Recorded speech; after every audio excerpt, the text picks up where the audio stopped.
আসসালামু আলাইকুম, সবাইকে আমন্ত্রণ জানাচ্ছি পুঁজিবাজার নিয়ে এনটিভির নিয়মিত আয়োজন মার্কেট ওয়াচে। আমি আপনাদের সাথে আছি আহসানুল ইসলাম টিটো। বলা হয় বুঝে শুনে বিনিয়োগ করুন, এবং এই বুঝে শুনে বিনিয়োগ কিভাবে করতে হবে এবং কত দিনের জন্য বিনিয়োগ করতে হবে এবং বিনিয়োগের বিভিন্ন পরামর্শের জন্য আমরা আমাদের এই অনুষ্ঠানে বিভিন্ন রকম পরামর্শ দিয়ে থাকি। আজকে এই সকল পরামর্শ দেওয়ার জন্য আমাদের সাথে উপস্থিত আছেন এই শেয়ার বাজারকে বিশ্লেষণ যারা করেন, শেয়ার বাজার নিয়ে যারা প্রাতিষ্ঠানিকভাবে কাজ করেন এবং শেয়ার বাজার নিয়ে যারা পড়াশোনা করেছেন এবং যারা সার্টিফাইড প্রফেশনাল এই বিষয়ে, এই রকম দুইজনকে আমরা আমাদের আজকে যারা বিনিয়োগকারী আছেন তাদেরকে পরামর্শ দেওয়ার জন্য আমরা দুজনকে আমাদের এই এনটিভির এই নিয়মিত আয়োজনে এনেছি।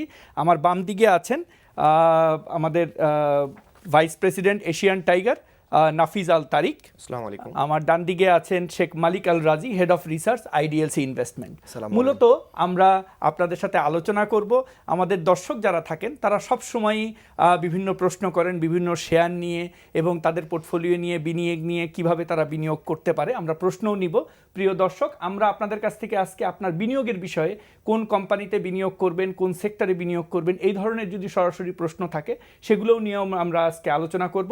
যেহেতু আমাদের সাথে যারা প্রফেশনালি পোর্টফোলিও ম্যানেজমেন্ট করেন, প্রফেশনালি রিসার্চ করেন, সেই দুইজন অভিজ্ঞ লোক এখানে আছেন। আমি প্রথমে Nafiz Al Tariq, vice president Asian Tiger পার্টনার্সের ভাইস প্রেসিডেন্ট, এবং আপনি আপনার একটা বড় পোর্টফোলিও ম্যানেজ করেন। আমি যে জিনিসটা দিয়ে শুরু করতে চাই সেটা হলো যে এই যে আপনারা প্রফেশনালি পোর্টফোলিও ম্যানেজমেন্ট করেন, কিভাবে বিনিয়োগটা করেন? আমরা যখন বিনিয়োগ করি তখন আমরা একটা যে প্রসেস ফলো করি সেটার নাম হচ্ছে top down approach. So top down approach মানে হচ্ছে আমরা ফার্স্ট অফ অল দেখি যে overall economy, macro economy, how it is performing. এখন আমরা যখন ম্যাক্রো ইকোনমি দেখছি তখন এর সাথে কিন্তু পলিটিক্স রিলেটেড, এর সাথে কিন্তু রেগুলেটরি রিস্ক রিলেটেড, এবং at the same time how the global economy is performing. So আমরা যখন দেখি যে depending on the global economic performance and also the interested movement, political analysis, আমাদের মার্কেটটা কেমন করা উচিত, সে ফর এক্সাম্পল নেক্সট 1 ইয়ার অথবা 2 ইয়ার। এবং যখন আমরা এটা দেখি যে একটা মার্কেট ভেরি অ্যাট্রাকটিভ সিনারিওতে আছে তখন আমরা আমাদের এক্সপোজার ইন দ্য মার্কেট বাড়িয়ে দিই। আবার যখন আমরা দেখি যে মার্কেটটা খুব খারাপ অবস্থায় আছে তখন আমরা মার্কেটে এক্সপোজারটা একটু কমিয়ে দিই। বাট এক্ষেত্রে যেহেতু আমরা ফান্ড ম্যানেজ করি সেক্ষেত্রে আমাদের আবার কিছু লিমিটেশন আছে যে আমরা কতটুকু মিনিমাম করব, কতটুকু ম্যাক্সিমাম করব। সো উইদিন দ্য রেগুলেশন আমরা মার্কেটে যে পজিশনটা নেই সেইটা ফার্স্ট অফ অল আমরা ডিসাইড করি যে আমি কতটুকু, আমরা 100 টাকার কত টাকা আমি ইকুইটি মার্কেটে ইনভেস্ট করব, 100 টাকার কত টাকা আমি fixed income instrument like bond এবং এফডিআর এগুলোতে ইনভেস্ট করব। এরপরে আমরা দেখি যে কোন সেক্টরটা ভালো করবে। সো আমাদের মার্কেটে অনেকগুলো সেক্টর আছে। একটা ইকোনমি যদি ভালো করে তাহলে সবগুলো সেক্টর কিন্তু ভালো পারফর্ম করে না, কোনো সেক্টর খুব বেশি ভালো পারফর্ম করে, কোনো সেক্টর একটু কম পারফর্ম করে। তো আমরা দেখতে চাই যে একটা ইন্ডেক্স যখন মুভ করছে কোন সেক্টরটা বেশি ভালো পারফর্ম করতে পারে, সেখানে আমরা এক্সপোজার একটু বেশি দিই। যেখানে আমরা মনে করি যে এই সেক্টরটা খারাপ করতে পারে সেই সেক্টরে আমরা একটু কম এক্সপোজার দিই। এরপরে উইদিন সেক্টর আমরা ডিসাইড করি যে উইদিন সেক্টর তো অনেকগুলো স্টক আছে, কোন শেয়ারটা ভালো করবে। Based on their fundamentals, based on their technicals আমরা ডিসিশন নেই যে XYZ কোম্পানি ভালো করবে, তখন আমরা সেখানে একটু এক্সপোজার বেশি দেই। আবার এক্ষেত্রেও কিন্তু আমাদের বিনিয়োগের অনেক ধরনের লিমিটেশন আছে।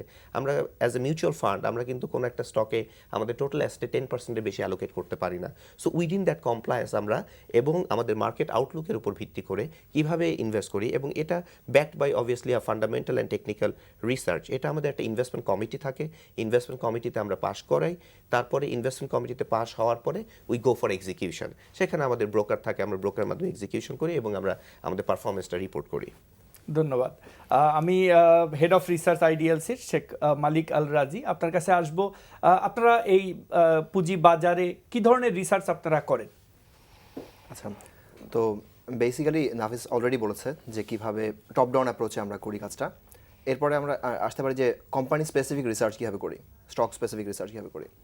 তো গ্লোবালি আমরা যেভাবে চিন্তা করি এবং সবখানে আসলে এটা অ্যাপ্লিকেবল আইডিয়া, যখন আমি একটা শেয়ারের কথা বলছি ওই শেয়ারটা আসলে তার পিছনে একটা কোম্পানি আছে, তার পিছনে একটা বিজনেস আছে। তো আপনি যদি এভাবে চিন্তা করেন যে আমি একটা বিজনেসের পার্শিয়াল ওনারশিপ কিনছি, দেন ইট বি রাইট। আপনি যদি চিন্তা করেন যে আমি একটা জাস্ট কাগজের পেপার কিনছি তাহলে আপনি ভুল করবেন। সো যখন আপনি বিজনেসটা দেখবেন তখন বিজনেসের সামনের গ্রোথ অপরচুনিটি কী আছে, বিজনেসটা কারা চালাচ্ছে, ম্যানেজমেন্ট কেমন, বিজনেসের কর্পোরেট গভর্নেন্স কেমন, এই জিনিসগুলো আমরা দেখি। এছাড়া ধরতে পারেন যে ধরেন গ্লোবাল বিভিন্ন সিনারিওতে এই বিজনেসটা কীভাবে এফেক্টেড হতে পারে। যেমন র মেটেরিয়াল যদি ইম্পোর্ট করা হয় তো গ্লোবাল র মেটেরিয়াল প্রাইস যদি পড়ে যায় তাহলে এখানে তারা ওয়ান অফ গেইন করতে পারে আর্নিংয়ে ভালো আসতে পারে। আবার যদি টপ লাইন যদি কোম্পানিটা এমন হয় যে কোম্পানিটা এফএমসিজি কোম্পানি, হ্যাঁ, তো সেই কোম্পানিটা কীভাবে কীরকম আর্নিং আসতে পারে বা কীরকম সেলস হতে পারে। তো আবার যখন সেক্টরের কথা বলছি আমরা, তখন সেক্টর নিয়ে চিন্তা করতে পারি এভাবে যে আমাদের আসলে ডেমোগ্রাফিক সিনারিওটা কেমন। আমাদের বাংলাদেশের মানুষজনের আর্নিং বাড়ছে, আমাদের বাংলাদেশের মানুষজনের savings to investment is good, আমাদের জিডিপির প্রায় 80% হচ্ছে কনজাম্পশন। সো এটা হচ্ছে ডেমোগ্রাফিক ফিচার।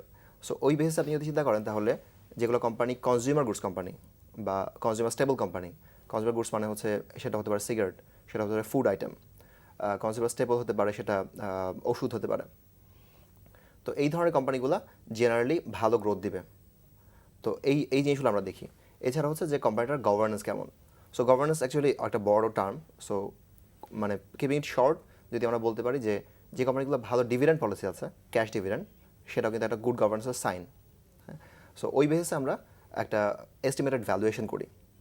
তো এই ভ্যালুয়েশন দেখে আমরা বুঝতে পারি যে কোম্পানিটার এখন বাজারে যে দাম চলছে তার তুলনায় আমার থিওরিটিক্যাল ভ্যালুয়েশনের প্রাইস কতটুকু। সো যদি সেই হিসেবে আমাদের কম আসে ভ্যালুয়েশন, মানে থিওরিটিক্যাল ভ্যালুয়েশন হচ্ছে মার্কেট প্রাইস কম, তখন আমরা বাই ডিসিশন নেই, আর যদি বেশি আসে তখন আমরা সেল ডিসিশন নেই। জি, আমরা একজন দর্শক টেলিফোনে আছেন। দর্শক, আপনি আপনার নাম বলে প্রশ্নটি করুন। আসসালামু আলাইকুম, আমার নাম মাকসুদুর রহমান, আমি গুলশান থেকে বলছি। কিছু আমার প্রশ্নটা হলো, দেখে শুনে বিনিয়োগ করুন, ফান্ডামেন্টাল দেখে বিনিয়োগ করুন, এই কথাটাই আপনাদের সবসময় বলেন এবং এটাই ফলো করে আসতেছি।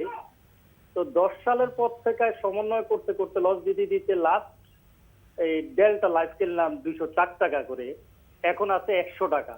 এখন কোনটা আসলে কিনবো একটু কাইন্ডলি বলবেন? এই ফান্ডামেন্টাল দেখে তো কিনলাম, আর কত লস দিব? জি, ধন্যবাদ। আপনার প্রশ্নটা আমরা বুঝতে পেরেছি, আসবো। আর একটা ফোন আছে, আমি দর্শক, আপনি আপনার নাম বলে প্রশ্ন করুন। জি, আমার লাইনটা কেটে গেছে, আমরা ফোনটা নিব। আমরা সরাসরি প্রশ্নে আসি। 200 টাকায় আমি ডেল্টা লাইফ কিনেছি, open for both of you. 200 টাকায় ডেল্টা লাইফ কিনেছি, এখন 100 টাকা, আমি কি করব? ওকে, আমরা অনেক সময় দেখা যায় যে ফান্ডামেন্টাল দেখে কিনি, তারপরে দেখা যাচ্ছে লস করছি। ইনফ্যাক্ট তার মানে কি ফান্ডামেন্টাল কি কাজ করে না? তো এটা একটা ওয়ার্ল্ড ওয়াইড ডিবেটেবল কোয়েশ্চেন যে ফান্ডামেন্টাল কাজ করে কি ফান্ডামেন্টাল কাজ করে না। এখন যেটা হচ্ছে যে আমি যদি আমার পোর্টফোলিওতে ইনভেস্ট করি, আমার পোর্টফোলিওতে কি একটা স্টক থাকা উচিত না, আমার পোর্টফোলিওতে অনেকগুলো স্টক থাকা উচিত। আমি রাজির সাথে একমত যে আমি একটা ইন্ট্রিনসিক ভ্যালু দেখব, এবং এই ইন্ট্রিনসিক ভ্যালুর উপর বেস করে আমি যদি মার্কেটে অনেক কম প্রাইস পাই তাহলে আমি কিনবো। বাট আমার এই ইন্ট্রিনসিক ভ্যালু ক্যালকুলেশন, আমি যা মনে করছি বিজনেসটা সামনে পারফর্ম করবে, সেখানে আমার অনেক ভুল থাকতে পারে। সো অবভিয়াসলি আমার সবসময় একটা মার্জিন অফ সেফটি রাখা উচিত।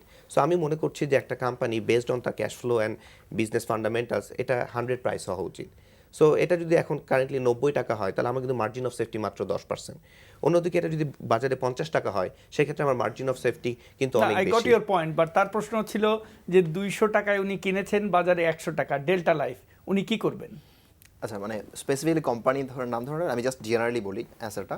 সেটা হচ্ছে যে একটা কোম্পানি, যখন আমি বললাম যে ভালো কোম্পানি, হ্যাঁ, তখন আপনাকে দুইটা জিনিস চিন্তা করতে হবে, ভালো কোম্পানি আর ভালো ইনভেস্টমেন্ট এক জিনিসটা। Good, this is a important. So ভালো কোম্পানি হতে পারে, ভালো ইনভেস্টমেন্ট আবার নাও হতে পারে। সো আইডিয়াটা এরকম যে আচ্ছা, আসবো, তার আগে একটা ফোন নিয়ে আসি। দর্শক, আপনি আপনার নাম বলে প্রশ্ন করুন। হ্যাঁ, আমি পাবনা থেকে বলছিলাম, অভিমন্যু সরকার। হ্যাঁ, ওই আমি গত বছরে আপনার পদ্মা অয়েল কিনেছিলাম 346 টাকা। তা আমরা তো যে সবসময় আপনাদের নিকট থেকে শুনি যে ফান্ডামেন্টাল ভালো শেয়ারে বিনিয়োগ করার জন্য, তো এইটা কি ভালো শেয়ার বা ফান্ডামেন্টাল শেয়ার ছিল কি না, এবং এখন তার বর্তমান বাজার মূল্য দাঁড়াইতে আছে ধরেন 200-205 টাকা এরকম পরিস্থিতিতে, তাহলে এখন আমরা কি করতে জি, পারি? দর্শক, আপনার প্রশ্নে আসবো। এই ধরনের প্রশ্নই আমরা চাচ্ছি, আমাদের এক্সপার্টরা রেডি হবে। তার আগে আরেকটা প্রশ্ন। দর্শক, আপনি আপনার নাম বলে প্রশ্ন করুন। হ্যালো হ্যালো জি, আমরা শুনছি। আচ্ছা, আমি একটু সিমেন্ট সেক্টর সম্বন্ধে জানতে চাচ্ছি, আর বিশেষ করে বাইরের যে দুইটা কোম্পানি আমাদের মার্কেটে লিস্টেড আছে, লাফার্জ আর হচ্ছে একটা হেডেলবার্গ সম্বন্ধে একটু যদি বলতেন। সিমেন্ট এবং সিমেন্টের মধ্যে লাফার্জ সিমেন্ট, হেডেলবার্গ সিমেন্টের মানে বর্তমান অবস্থাটা কি? আর জি, কি অবস্থা? থ্যাংক ইউ, আমরা আসবো। প্রথমে পদ্মা ওয়েল নিয়ে একটু আসি। পদ্মা ওয়েল, অ্যাজ ইউ সে, মানে ইউ ক্যান কন্টিনিউ, যে ভালো শেয়ার মানেই ভালো বিনিয়োগ না, এবং পদ্মা ওয়েলের বিনিয়োগ এবং লাফার্জ সুরমা। আচ্ছা, তো আচ্ছা, আইডিয়াটা হচ্ছে এরকম যে ধরেন আমার যদি কোম্পানিটার আর্নিং আমি মনে করি যে নেক্সট 2-3 বছর ধরে আমার এভারেজ আর্নিং গ্রোথ হবে 20-25% করে, হ্যাঁ, তখন আমি যদি মনে করি যে আচ্ছা তাহলে আমার যদি 20 পিতে চলে শেয়ারটা, তাহলে আমরা গ্লোবালি রুল অফ থাম হচ্ছে তাহলে শেয়ারটা মোটামুটি ফেয়ারলি ভ্যালুড। এখন ধরা গেল যে শেয়ারটা 30 পিতে চলছে, 35 পিতে চলতেছে, কোম্পানিটা ভালো 20-25% গ্রো করবে, তো তখন কিন্তু আমি এক্সপেন্সিভ শেয়ার কিনছি। সো তখন যেটা দেখা যাবে যে আমি there is no money on the table আমরা বলি, সেটা আরও বাড়তে পারে, কিন্তু অলরেডি আমি কিন্তু এক্সপেন্সিভ ইনভেস্টমেন্ট করে ফেলছি।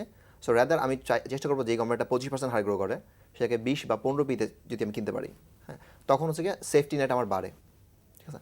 আর মানে এটা গ্লোবাল স্ট্যান্ডার্ড, এটা একটা ভ্যালুয়েশন আপনারা নর্মালি চিন্তা করতে পারেন যে 3 ইয়ার ডাউন দ্য লাইন যদি আমার 20% হারে গ্রো করে তাহলে অ্যাটলিস্ট 20 পি হলে সেটা ফেয়ার ভ্যালুড, 25 পি হলো ফাইন, 30 পি হলে সেটা মেবি এক্সপেন্সিভ।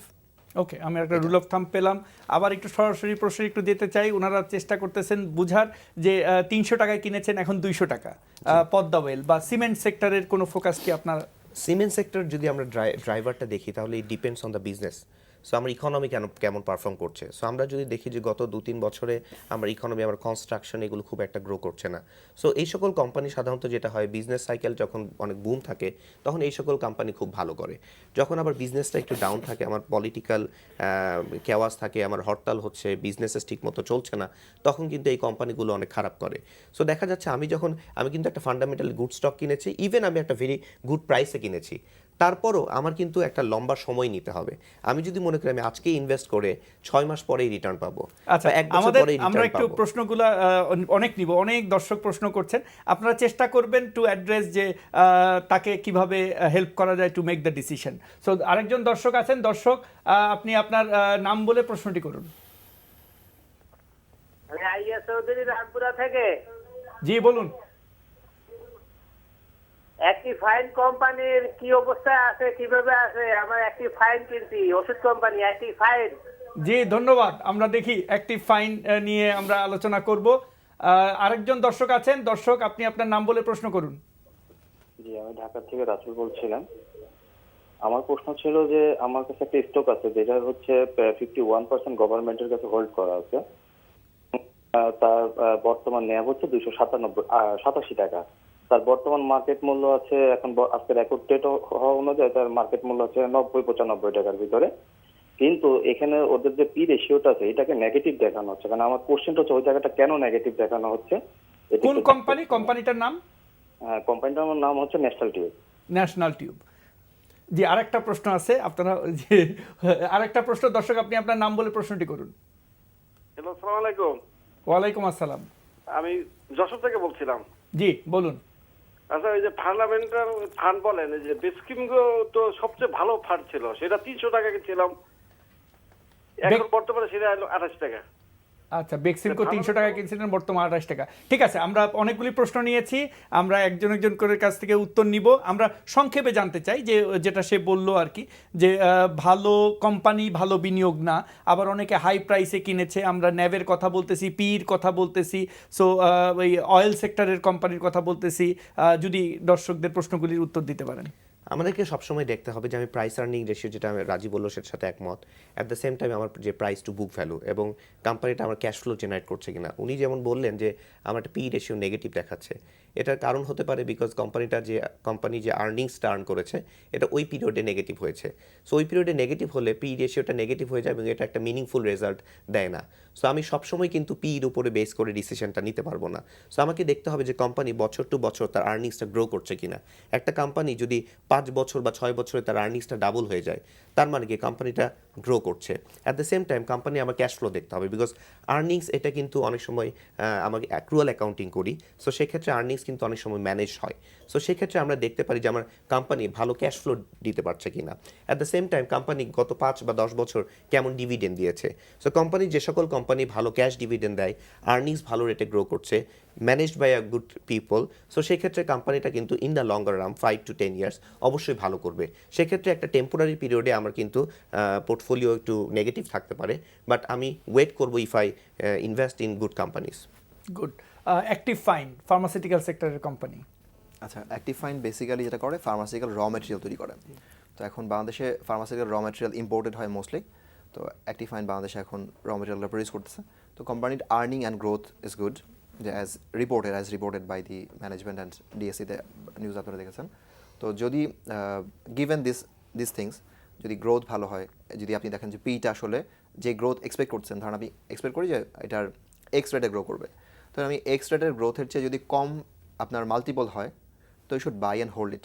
আমি একটা জেনারেল আইডিয়া বলি, যদি ধরেন আমি আজকে একটা যে কোনো একটা ধরেন আমি একটা পিজা ম্যানুফ্যাকচারিং কোম্পানি করলাম, যে আমি বাসা পিজা ডেলিভারি দিই, সো এটা করতে আমার 10 লাখ টাকা খরচ হলো। 6 মাস পরে কিন্তু আসলে এটার ড্রামাটিক কোনো চেঞ্জ হয়নি। হ্যাঁ, 6 মাস পরে এটার দাম হচ্ছে 10 লক্ষ টাকা থেকে 11 লক্ষ টাকা হতে পারে, বা 10.5 লক্ষ টাকা হতে পারে। তো ওভার এ লং টাইম আমার যখন ভেঞ্চারটা বড় হবে, আমার যখন ক্লায়েন্ট বেসটা তৈরি হবে, তখন কিন্তু এটা 10 লক্ষ টাকা, 20 লক্ষ টাকা হবে, 30 লক্ষ টাকা হবে। সো এটা যদি সময় দিতে হবে, যেমন গাছ বুনলে যেমন বড় হতে সময় লাগে, বিজনেসও গ্রো করতে হবে। আরেকজন দর্শক আছে, দর্শক আপনি আপনার নাম বলে প্রশ্নটি করুন।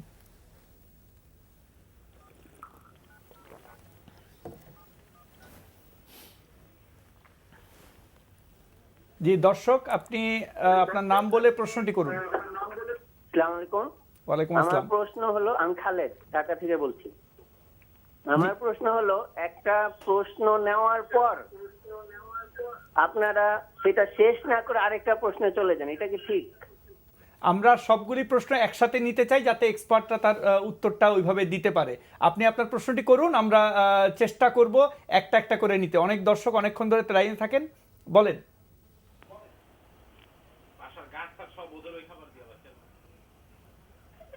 দর্শক আপনি আপনার নাম বলে প্রশ্নটি করুন। আসসালামু আলাইকুম। ওয়ালাইকুম আসসালাম। আমি ঢাকা থেকে মাহফুজ বলছিলাম। জি বলুন। আমার প্রশ্নটা হলো, পুঁজিবাজারের ধসের কিংবা বেশ কয়েক বছর পর এশিয়ান টাইগার সন্ধানী লাইফ গ্রোথ ফান্ড নামে একটা ফান্ড আপনারা বাজারে এনেছিলেন, উদ্যোক্তা সব স্ক্রিনে যারা আছেন তারাই। তো অনেক চ্যালেঞ্জ নিয়ে কিন্তু তখন এটা আইপিও করেছিলাম, যেহেতু এই পুঁজিবাজার যেখানে মিউচুয়াল ফান্ডগুলোর ফেস ভ্যালু 50%-এরও নিচে, সেইখানে এশিয়ান টাইগার নতুন নিশ্চয়ই কোনো উদ্যমে বাজারে আসতেছে, কিন্তু বাজারটা আইপিওতে অ্যাপ্লিকেশন করে 6 টাকা করে বিক্রি করেছিলাম 10 টাকার শেয়ার, যেটা এখনো 60 টাকা 70 পয়সা। তো আমার প্রশ্নটা হলো, মানে এত ভালো ম্যানেজমেন্ট, ভালো উদ্যোগ, ভালো পরিবেশ সবকিছু জানা সত্ত্বেও এই শেয়ারটা কেন এত বাজারে এসেও ফেস ভ্যালুর নিচে অবস্থান করছে? জি ধন্যবাদ। এশিয়ান টাইগারের সম্পর্কে যদি বলেন। জি, ফার্স্ট অফ অল যখন আমরা একটা মিউচুয়াল ফান্ডে ইনভেস্ট করব, উনি যে কথাটা বললেন যে ফেস ভ্যালু 50%-এর ডিসকাউন্ট বিক্রি হচ্ছে, মিউচুয়াল ফান্ডে বিনিয়োগের ক্ষেত্রে কিন্তু face value should not be looked at, because আমাকে দেখতে হবে আমার নেট অ্যাসেট ভ্যালুটা কত। সো আপনি যদি দেখেন যে আমাদের এই ফান্ডটা 10 টাকায় এসেছিল, এখন নেট অ্যাসেট ভ্যালু 12 টাকা 7 পয়সা আফটার পেইং ডিভিডেন্ড। আমরা এই বছর 10% ডিভিডেন্ড দিয়েছি মার্কেটে আসার 3 মাস পরে। সো আপনি একটা কোম্পানিতে ইনভেস্ট করলে 1 বছর পরে ডিভিডেন্ড পান, সেখানে 3 মাস পরে আপনি ডিভিডেন্ড পেয়েছেন 10%, যার মধ্যে 0.75 ছিল ক্যাশ, এবং এই 0.75 ক্যাশ বাদ দেওয়ার পরে কারেন্টলি ন্যাভ হচ্ছে 12 টাকা 7 পয়সা। তার মানে কি 10 টাকায় আপনি ইনভেস্ট করেছেন, এখন 12 টাকা 7 পয়সা আছে, এবং আপনি ডিভিডেন্ড পেয়েছেন 0.75। সো আপনি কিন্তু আপনার রিটার্নটা ক্যালকুলেট করতে পারছেন, এবং এটা লেস দ্যান 6 মান্থসে আপনি এই রিটার্নটা পেয়েছেন। মিউচুয়াল ফান্ড বলা হয় প্রফেশনালি ম্যানেজ ফান্ড, বাট তারপরেও দেখা যাচ্ছে যে বর্তমান বাজারে যে মিউচুয়াল ফান্ডগুলি আছে সেগুলির বেশিরভাগই এনএভির অনেক নিচে ট্রেড হচ্ছে। বিনিয়োগকারীরা মিউচুয়াল ফান্ডে বিনিয়োগ করার আগে কি জিনিস দেখে সিদ্ধান্ত নিবে, আমি এই প্রশ্নটা করতে চাই হেড অফ রিসার্চ আইডিএলসি রাজিকে। আচ্ছা, মিউচুয়াল ফান্ড সম্পর্কে যদি জেনারেলি বলি, তাহলে ধরেন আমরা 10 জন আছি, আমরা সবাই একসাথে ফান্ড অ্যাকোমোডেট করে একজনকে দিলাম এটা ম্যানেজ করার জন্য। তো he will take the all responsibility for management. তো এখন যেটা দেখা যাচ্ছে যে যেটা বললো 10 টাকায় আসছে, সেটা হয়ে গেছে 6 টাকা 5 টাকা। কিন্তু আপনি যদি দেখেন মিউচুয়াল ফান্ডের অ্যাসেট কিন্তু 12 টাকা 70 পয়সা। সো মার্কেটে কিন্তু আপনার একটা সময় লাগে, ভ্যালুয়েশন ডিসক্রিপেন্সি থাকে অনেক সময়। সো আপনি যদি এটাকে 7 টাকায় সেল করে দেন, তখন যেটা হবে যে আপনি কিন্তু আসলে শেয়ারটার প্রপার ভ্যালু পান নেই। এখানে কিন্তু আরও 5 টাকা আপনার অ্যাসেটের ভ্যালু আছে। তো আপনি এখন যখন সেল করলেন, আপনি অ্যাকচুয়ালি কিন্তু এই গেইনটা নিতে পারলেন না। অ্যান্ড আপনি যদি লঙ্গার টার্মে ইনভেস্টমেন্ট করেন, ধরেন আমি 10 বছরের জন্য ভুলে গেলাম এটার কথা। সো সেটা যেটা বলছে 3 মাসের মধ্যে 10 টাকার ইনভেস্টমেন্টের 12 টাকা 12.5 টাকা ন্যাভ এখন। সো 20% এখানে গ্রোথ আছে অ্যাসেট ভ্যালুর। সো যদি এইভাবে চিন্তা করি যে 15% করে গ্রোথ হয় 10 বছর পরে, সো 15% গ্রোথ অ্যাটেইন করা কিন্তু ডিফিকাল্ট। সো এটা একটা প্যাসিভ ইনভেস্টমেন্ট টুল, অ্যান্ড এখানে আপনি ডিভিডেন্ড পাচ্ছেন রেগুলার। এভাবে যদি আপনি চিন্তা করেন, রাদার দেন যে একটা কোম্পানিকে আমি ট্রেড করবো সবসময় ট্রেড করার দরকার নাই। আপনি যদি মনে করেন আমরা আসবো। দর্শক আপনি আপনার নাম বলে প্রশ্নটি করুন। হ্যালো দর্শক আপনি আপনার নাম বলে প্রশ্নটি করুন। হ্যালো, আসসালামু আলাইকুম। ওয়ালাইকুম আসসালাম। আচ্ছা, আমি এনামুল করিম বলছিলাম ঢাকা থেকে। আচ্ছা, ওই যে ইউনাইটেড এয়ারওয়েজের যে একটা ঘটনা হয়েছিল, এটা নিয়ে এসএসসি একটা তদন্ত কমিটি করছিলেন, ওইটা সম্পর্কে কি কিছু জানা আছে আপনাদের? যদি জানা জি, থাকে একটু ইউনাইটেড জানাবেন। এয়ারওয়েজ, ঠিক আছে, আমরা আসবো আর কি। ইউনাইটেড এয়ারওয়েজ বা আরেকটা লাফার্জ নিয়ে কথা হচ্ছিল। আসবো, তিতাসের একটা ঘটনা কয়েকদিন আগে হয়েছে, এই বিষয়ে আসবো। আরেকটা দর্শক, আপনি আপনার লাইনটা কেটে গেছে।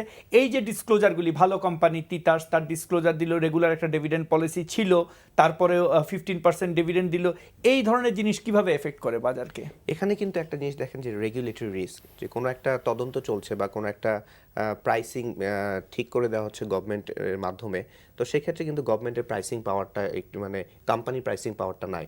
সো আপনার যখন ইনভেস্ট করবেন তখন ইনভেস্ট করা উচিত এমন কোম্পানিতে যে ক্ষেত্রে আপনার প্রাইসিং পাওয়ার আছে। কোম্পানি যদি ভালো করে, সে হায়ার প্রাইস চার্জ করতে পারে, সেক্ষেত্রে কোম্পানির রেভিনিউ আসবে এবং আপনি হায়ার প্রফিট পাবেন। অবভিয়াসলি কিছু রেগুলেটরি রিস্ক আপনার থাকবে।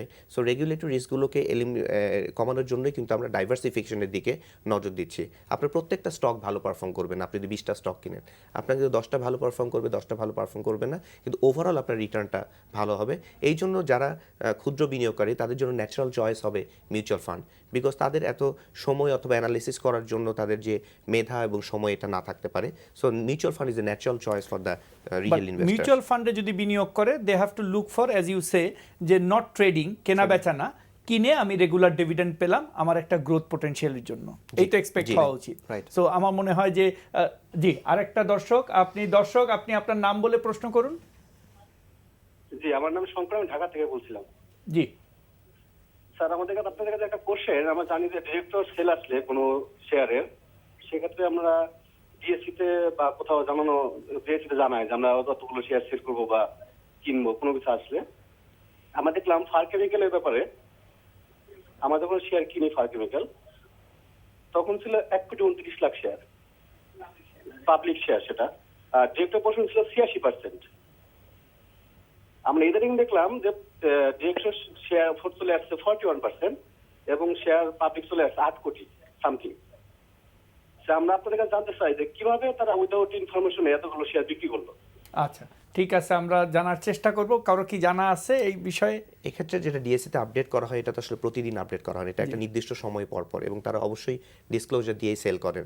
সো এক্ষেত্রে আসলে হয়তো একটা পিরিয়ডে সেল হয়েছে, অ্যামাউন্টটা অনেকদিন মানে 3 মাস বা 6 মাস পর পর আপডেট হয়।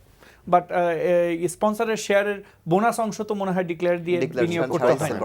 সো আমার মনে হয় যে বিনিয়োগকারী ভাই, আপনাদের জানা উচিত যে স্পন্সরের শেয়ার বিক্রি করতে হলে তাকে ডিক্লেয়ার দিতে হয়, কিন্তু স্পন্সর যদি তার বোনাসের পোর্শন সেল করে, তাহলে কিন্তু কোনো ডিক্লারেশনের প্রয়োজন নাই। সেখানে কিন্তু আপনি মাস শেষে যে ডিসক্লোজার পাবেন, সেখানে দেখবেন যে তার শেয়ারের পরিমাণ কমে গেছে। সো আমরা আসলে দর্শকরা অনেক প্রশ্ন করার চেষ্টা করতেছে, উদ্দেশ্য একটাই যে try to find the right price এবং রাইট ইনভেস্টমেন্ট। তো এখন এই মুহূর্তে বাজারের যে কন্ডিশন, কারো যদি একটা 10 লক্ষ টাকা থাকে, সে কি ধরনের পোর্টফোলিও বা কোন কোন সেক্টরে বিনিয়োগ করতে পারে? ফার্স্ট অফ অল তাকে ডিসাইড করতে হবে যে আমি কতটুকু রিস্ক নিতে চাই। ফর এক্সাম্পল 10 লক্ষ টাকা একজন সে পার্সন হুজ 35 ইয়ার্স ও 40 ইয়ার্স কম্পেয়ার টু একজন 60 ইয়ার্স, দুইজনের ইনভেস্টমেন্ট একরকম হবে না। গ্লোবালি একটা রুল অফ থাম আছে যে আপনি ইনভেস্ট করবেন ইন ইকুইটি মার্কেটে 100 মাইনাস ইউর এইজ। সো আপনার এইজ যদি 40 হয়, সো আপনি 60% ইনভেস্ট করবেন ইকুইটিতে, 40% ইনভেস্ট করবেন আপনার ফিক্সড ডিপোজিটে। বিকজ ফিক্সড ডিপোজিটে আপনি যেটা ইনভেস্ট করছেন সেটা আপনার কারেন্ট ইনকাম, কারেন্ট খরচ চালানোর জন্য, অন্যদিকে ইকুইটি গ্রোথের জন্য। সো অবভিয়াসলি একটা সিনিয়র পার্সন, তার বেশিরভাগ ইনভেস্টমেন্ট থাকবে এফডিআরে, অন্যদিকে একজন ইয়াং ইনভেস্টর তার থাকবে ইকুইটিতে পোর্শন, এবং উইদিন ইকুইটি আপনাকে কিন্তু ডাইভার্সিফাই করতে হবে। এবং একজন ক্ষুদ্র বিনিয়োগকারী, তার জন্য আসলে নিজে এটা একটা ইনভেস্টমেন্ট প্রফেশন, সো সেখানে কিন্তু তার নিজের ওই দক্ষতা বা সময়টা থাকার কথা না। সেই জন্য তাদের উচিত বিনিয়োগ পরামর্শকদাতা, যেটা আমাদের দেশে এখন একটা গাইডলাইন, ড্রাফট গাইডলাইন হয়েছে, এখনও গাইডলাইন আকারে আসে নাই। সো বিনিয়োগ পরামর্শক যদি থাকে, তাদের সাহায্য নেওয়া, অথবা আপনি মিউচুয়াল ফান্ড কিনতে পারেন, এবং এটা আপনাকে একটু লং টার্ম ইনভেস্ট করতে হবে। আপনি যদি ট্রেডের উদ্দেশ্যে কিনেন, যেটা শাইখ মালিক আল রাজি বললো, সেক্ষেত্রে আপনার এটা মানে ভালো ইনভেস্টমেন্ট হবে না। আরেকজন দর্শক ফোনে আছেন। দর্শক, আপনি আপনার নাম বলে প্রশ্নটি করুন। জি ভাইয়া, আসসালামু আলাইকুম। ওয়ালাইকুম আসসালাম। জি, আমি টাঙ্গাইল থেকে আব্দুল আজিজ বলছিলাম। জি বলুন। জি ভাইয়া, এই যে ব্যাংকিং সেক্টরের কি অবস্থা এখন? কি ব্যাংকগুলো যে অবস্থায় আসছে, আমার তো ভাইয়া 30 লক্ষ টাকা বিনিয়োগ করে এখন 4 লাখ টাকা আসছে। এখন ব্যাংকের এই শেয়ারগুলোর দাম কি এইভাবেই পড়তেই থাকবে শুধু, নাকি এটা ঠিক হবে? জি, ব্যাংকিং সেক্টর নিয়ে আমরা উত্তর দেওয়ার চেষ্টা করব। আর একজন দর্শক লাইনে আছেন। দর্শক, আপনি আপনার নাম বলে প্রশ্নটি করুন। আমার নাম মোহাম্মদ ইসমাইল, আমি মোহাম্মদপুর থেকে বলছি। জি, আমার বলেন। প্রশ্ন হলো যে এই যে ব্যাংকগুলার যে অবস্থা, এই ব্যাংকগুলাকে যদি ইমপ্রুভ করা যায়, তাইলে এই ব্যাংকের কোম্পানিরাও যদি একটু আগায় আসে, তাহলে কিন্তু এমনি তারুণ্য হওয়ার সম্ভাবনা বেশি। কারণ হচ্ছে কি, ব্যাংকের উপরে সবকিছু নির্ভরশীল। জি, ধন্যবাদ। আমরা ব্যাংকের আলোচনাটা বুঝতে পেরেছি। আর একজন দর্শক লাইনে আছেন। দর্শক, আপনি আপনার নাম বলে প্রশ্নটি করুন। আমার নাম শাহেদ, আমি ঢাকা থেকে বলছি। জি, আমার প্রশ্ন হচ্ছে তো পিআইপিও প্রাইভেট প্লেসমেন্ট নিয়ে। সিকিউরিটি এক্সচেঞ্জ যখন পিআইপিও অনুমোদন দেয়, তারপরে যখন বাজারে শেয়ারগুলো না আসে, এর জন্য আমাদের করণীয় কি? আমরা যারা ডিএমজি এয়ারলাইন্স নিয়ে আমরা ধ্বংস হয়ে গেলাম। জি, আমরা আসবো, বুঝতে পারছি আপনার প্রশ্ন। প্রি-আইপিও প্লেসমেন্টের মানে লিগ্যাল কনসিকুয়েন্স কি। প্রথমে আসবো হলো ব্যাংকিং সেক্টর, একটা বৃহৎ সেক্টর, পুরো market capitalization around 30-35% banking sector. Banking সেক্টরের আউটলুকটা কি? আচ্ছা, ব্যাংকিং ইনভেস্টমেন্ট করতে হলে প্রথমে আপনাকে এটা মানে আমরা সবাই বলি কর্পোরেট গভর্নেন্স ইম্পর্টেন্ট, ব্যাংকের ক্ষেত্রে এটা আরও বেশি ইম্পর্টেন্ট। কারণ ব্যাংক হচ্ছে ডিপোজিটের টাকা ব্যবসা করে। সো ব্যাংক যদি যখন অনেক বড় লোন দেয় এবং 2-1টা লোন যদি ডিফল্টেড হয়ে যায়, তখন সেটা দেখা যাবে যে ব্যাংকের একটা মেজর ইকুইটি উইপড আউট হয়ে যেতে পারে। সো এই রিস্ক থাকে। সো এখানে ডাইভার্সিফিকেশনের কিছু ইস্যু থাকে। সো রিসেন্ট যেটা হয়েছে যে ব্যাংকিংয়ে কিছু মানে নেগেটিভ এনপিএল জেনারেট হয়েছে, কিছু ব্যাড লোন হয়েছে। সো আবার ব্যাংকিং কিন্তু একটা সাইক্লিক্যাল ইন্ডাস্ট্রি। মানে যখন ইকোনমি ভালো করবে তখন ব্যাংক অনেক বেশি ভালো করবে, যখন ইকোনমি একটু স্লো ডাউন হবে বা একটু খারাপ করবে তখন ব্যাংক একটু বেশি খারাপ করবে। সো এই সাইক্লিক্যাল ইন্ডাস্ট্রি আপনাকে বুঝতে হবে। হ্যাঁ, সো ইকোনমির আপ সাইকেলে আপনাকে কিনতে হবে ব্যাংক, আবার ডাউন সাইকেল আসলে আপনাকে ব্যাংক থেকে বের হয়ে যেতে হবে। সো এখন আমাদের ইকোনমি যে ডাউন সাইকেল তা না, বাট এক্সপেক্টেড গ্রোথ হচ্ছে কিছুটা স্লোয়ার গ্রোথে যাচ্ছি আমরা। সো সেখানে ব্যাংক পারফর্ম করতে পারছে না, এটা একটা রিজন। আরেকটা হচ্ছে যে অনেক ব্যাংকের ক্ষেত্রে হয়তো বা ম্যানেজমেন্টে কিছু সমস্যা আছে। হ্যাঁ, সো এর মধ্যেও দেখেন যে এখন ব্যাংক সেক্টরের পি বোধহয় 8-এর মতো, অ্যারাউন্ড 8-এর মতো। তার মধ্যেও কিছু কিছু ব্যাংক আছে সিলেক্টিভলি যারা অলমোস্ট ডাবল পিতে ট্রেড হচ্ছে। হ্যাঁ, সো এটার রিজনটা হচ্ছে ম্যানেজমেন্ট ভালো কিনা। তো ব্যাংকের জন্য প্রথম দেখার বিষয় হচ্ছে ম্যানেজমেন্ট ভালো কিনা, দেন হচ্ছে ব্যাংকের পোর্টফোলিওটা প্রপারলি মানে অ্যালোকেশনটা কীরকম। ধরেন সে ফর এক্সাম্পল আমার যদি চিটাঙে অ্যালোকেশন বেশি থাকে এবং সেখানে ডিফল্ট রিজিওনাল রিস্ক বেড়ে যায়, তখন কিন্তু আমার আর্নিং হ্যাম্পার্ড হবে। তো এটা হচ্ছে ব্রড। না, বুঝতে পারছি। আমি এই সেম প্রশ্নটা একটু ডিফারেন্ট আঙ্গিকে জানতে চাই, বিকজ ব্যাংকিং সেক্টর নিয়ে অনেকের প্রশ্ন, অনেকের ইনভেস্টমেন্ট আছে। আর 1 মাস বাকি ইয়ার ক্লোজিংয়ে, তারপরেই জানুয়ারি থেকে ফেব্রুয়ারি, মার্চ, এপ্রিলের মধ্যে সবগুলো ব্যাংক তার ডিসক্লোজার দিবে। অনেক ব্যাংকের শেয়ারের প্রাইস এই মুহূর্তে ফেস ভ্যালুর নিচে, এবং এই মুহূর্তে বিনিয়োগকারী যারা আছেন ব্যাংকিং সেক্টরকে কি প্যারামিটার দেখে বিনিয়োগ করবেন বা বিনিয়োগ থেকে সতর্ক থাকবেন? ব্যাংকিং সেক্টরে যেটা আপনার ইনভেস্টমেন্টের ক্ষেত্রে ব্যাংক পোর্টফোলিওটা কিভাবে ম্যানেজ করছে সেটা দেখতে হবে। সো এখন ব্যাংকের যদি অনেক পরিমাণ একজন বিনিয়োগকারীর কি এটা দেখা সম্ভব? But already first quarter, second quarter, third কোয়ার্টারে কিন্তু রেজাল্ট ডিসক্লোজ হয়েছে। আর একজন সাধারণ বিনিয়োগকারীর কিন্তু ম্যানেজমেন্ট ওইভাবে দেখার সুযোগ কম। একটু কোয়ান্টিফাই করে যদি বলেন যে এক্স্যাক্টলি মানে সেকেন্ডারি ইনফরমেশনের উপরে ভিত্তি করে কি দেখে সে বিনিয়োগ করবে বা বিনিয়োগ থেকে দূরে থাকবে? তার price to book value ratio দেখা উচিত, যে সে যে প্রাইসে কিনছে এবং বুক ভ্যালু পার শেয়ার এটা অনেক বেশি কিনা। সো আপনি যদি 3-4 বছর আগে ব্যাংক কিনে থাকেন, সো আপনি কিন্তু price to book value ratio 4 বা 5 গুণে কিনেছেন। এখন আপনার ব্যাংকের price to book value ratio 1 এবং কিছু কিছু ব্যাংকের 1-এর চেয়ে নিচে। সো যেটা price to book value ratio 1 সেটা ন্যাচারালি আমরা বলি আন্ডার ভ্যালুড, বাট আপনাকে অ্যাট দ্য সেম টাইম দেখতে হবে যে কোম্পানিটার NPL ratio, non performing loan রেশিওটা বাড়ছে কিনা। সো তার নন পারফর্মিং লোন রেশিওটা যদি 3, 4, 5 এভাবে 10 এভাবে অনেক বেড়ে যায়, তার মানে সে যে লোনগুলো দিয়েছে এই লোনগুলো টাকা দিতে পারছে না। সো তারা যদি টাকা দিতে না পারে ব্যাংকের আর্নিংস কিন্তু পড়ে যাবে। আর ব্যাংকের যদি আর্নিংস পড়ে যায় তাহলে সে ডিভিডেন্ড দেওয়ার ক্যাপাবিলিটি হারিয়ে ফেলবে। একটা কোম্পানি যদি ডিভিডেন্ড দেওয়ার ক্যাপাবিলিটি হারিয়ে ফেলে তার শেয়ার প্রাইস ফল করবে। সো কোয়ান্টিফিকেশনের ব্যাপার যদি আমরা বলি তাহলে আপনার price to book value ratio দেখতে হবে, আপনাকে ডিভিডেন্ডের স্টেবিলিটি দেখতে হবে, তার ক্যাপিটাল এডিকুয়েসি দেখতে হবে। আপনি রাইটলি জিজ্ঞেস করেছেন একটা সাধারণ ইনভেস্টরের পক্ষে এটা জানা সম্ভব কিনা। অবশ্যই একটা সাধারণ ইনভেস্টরের পক্ষে এই অ্যানালিসিসটা করতে পারা উচিত না এবং পারার সম্ভাবনা নাই। সেক্ষেত্রেই তাদের উচিত প্রফেশনাল ইনভেস্টমেন্টের সাহায্য নেওয়া। They should invest in mutual fund. তাতে বুঝতে হবে যে আমি আমার এবিলিটিটা কতটুকু, আমি কতটুকু রিস্ক নিতে পারবো। এটা যদি আমি বুঝতে না পারি, I should really go for counselling. আমাদের দেশে অনেকগুলি মার্চেন্ট ব্যাংক, বাইরে মার্চেন্ট ব্যাংকের অনেক পোর্টফোলিও প্রোডাক্ট থাকে। এখন পর্যন্ত কেন আমরা মানে এই যে একটা তো হলো মিউচুয়াল ফান্ড, সেটা তো হলো স্ট্যাটিক একটা জায়গা, বাট অনেক সময় যারা বিভিন্ন সেক্টরে বিনিয়োগ করতে চান, পোর্টফোলিও ফান্ডের ইনকাম বেস পোর্টফোলিও ফান্ড আছে, গ্রোথ বেস পোর্টফোলিও ফান্ড আছে, এই জিনিসগুলি কেন আমাদের মার্চেন্ট ব্যাংকগুলি নিয়ে আসতে পারতেছে না, বিশেষ করে নন রেসিডেন্ট বাংলাদেশিদের? আপনার কাছে এই প্রশ্নে আসবো, তার আগে একজন ফোনে আছেন, একজন দর্শক, আপনি আপনার নাম বলে প্রশ্নটি করুন। আমি রহমান বলছি ফার্মগেট থেকে। আমি জানতে চাচ্ছিলাম যে টেক্সটাইলের সম্পর্কে জানতে চাচ্ছি, যে পিইটি এত কম হয়ে যাওয়ার পরেও এটা এই অবস্থা কেন? জি, টেক্সটাইল নিয়ে আপনি একটা প্রশ্ন করেছেন, আমরা উত্তর দেওয়ার চেষ্টা করব। আরেকজন দর্শক ফোনে আছেন, দর্শক আপনি আপনার নাম বলে প্রশ্নটি করুন। আমি মমিন বলছি ঢাকা থেকে। আমি 10 সালে আপনার 25,000 ম্যাক্সিমাম লিমিটেড কিনছিলাম 460 টাকা করে, 20 লাখ টাকা মার্জিন নিয়েছিলাম। এখন আমার পুঁজি তো চলে গেছে, উল্টা ওরা আরো 30 লাখ টাকা পাবে। এই মুহূর্তে আমি এখন ম্যাক্সিমাম লিমিটেড বিক্রি করে কি অন্যদিকে যাব, এই সাজেশনটা চাচ্ছি। জি, নেগেটিভ ইকুইটির একটা প্রশ্ন আছে, আসবো। আর একটা ফোন আছে, দর্শক আপনি আপনার নাম বলে প্রশ্নটি করুন। হ্যালো। জি দর্শক, আপনার শুনছি, আপনি আপনার নাম বলে প্রশ্নটি করুন। আমার নাম মনিরুল ইসলাম, আমি ঢাকা থেকে বলছি। আমি একটা এইমস এর শেয়ার কিনেছিলাম, বেশ কয়েক বছর হয়ে গেছে।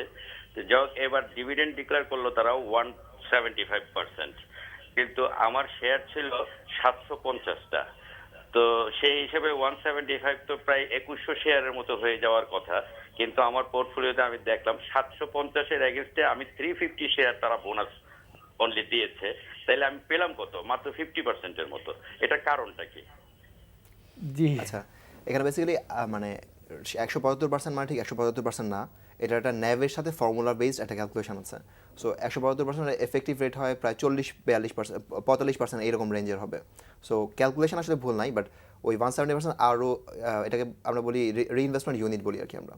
তো ক্যালকুলেশন আসলে মানে 175% দেখালো, এফেক্টিভ রেট 45% এটা।